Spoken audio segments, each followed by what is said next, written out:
Pourquoi la FNIM du Grand Paris participe à ce forum? Parce que nous sommes membres depuis des années de cette association qui dépend de la Chambre de commerce de Paris et d'Île-de-France.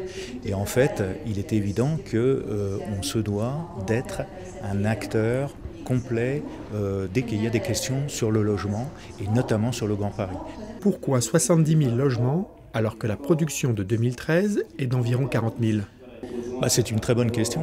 Alors, 70 000 logements, c'est un objectif. On sait en gros que dans la région Paris-Capitale, à l'horizon d'une vingtaine d'années, on aura besoin de la création d'à peu près 1 200 000 logements. Donc très logiquement, en déclinant année par année, ça donne un objectif de 70 000 logements. Mais c'est vrai qu'en annonçant ça, on mesure l'écart énorme qu'on doit faire puisqu'on est à peu près à la moitié de l'objectif, alors qu'on devrait déjà avoir commencé cette construction de 70 000 logements par an. Comment augmenter l'offre locative sur le Grand Paris? Pour faire croître l'offre locative du Grand Paris, il faut rénover le parc existant, mobiliser les appartements qui sont vacants. Déjà, c'est 2 points qui sont extrêmement importants. On sait qu'on soit propriétaire ou bailleur, il faudra absolument accompagner pour déclencher des travaux chez eux ou dans la copropriété concernant la rénovation. Donc ça, c'est le premier axe. Il y a une ordonnance qui est intéressante sur la transformation de bureaux en logement, qui va en fait simplifier le cheminement administratif du permis de construire de retour à l'habitation. Ça, c'est une vraie réponse pour remettre de l'offre locative sur Paris et la région parisienne. Et puis, le point peut-être le plus important, c'est redonner confiance aux bailleurs privés. C'est organiser cet encadrement du loyer qui, de toute façon, est voté, donc il va falloir faire avec.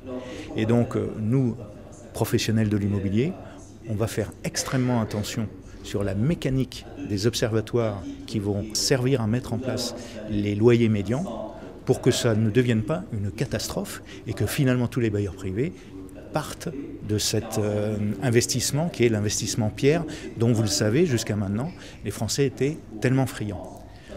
Vous savez, ce que je dis toujours, c'est qu'il faut que l'État intervienne dans le logement, mais trop d'intervention tue l'investissement privé. Donc c'est ce juste équilibre qu'il va falloir trouver. Quelles seront les incidences de la loi sur la métropole de Paris et la loi Allure sur cet enjeu? Paris, c'est 105 km², il y a le périphérique, et il fallait absolument sortir de cette enceinte. Et donc la loi sur la métropole de Paris, c'est tout simplement créer une entité qui va réunir Paris et les 3 départements limitrophes. Et quand on passe d'une base d'habitants de 2 millions et quelques à 6 millions et demi d'habitants, on a beaucoup plus de latitude en termes de mouvement et de synergie entre le neuf et l'ancien. On a beaucoup plus de latitude pour mobiliser du foncier.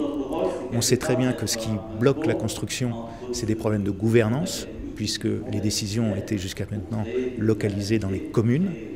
Aller vers une métropole, c'est quand même décloisonner ces multitudes de centres de décision qui finalement nuisaient à une dynamique de construction et de rénovation à l'échelle du Grand Paris.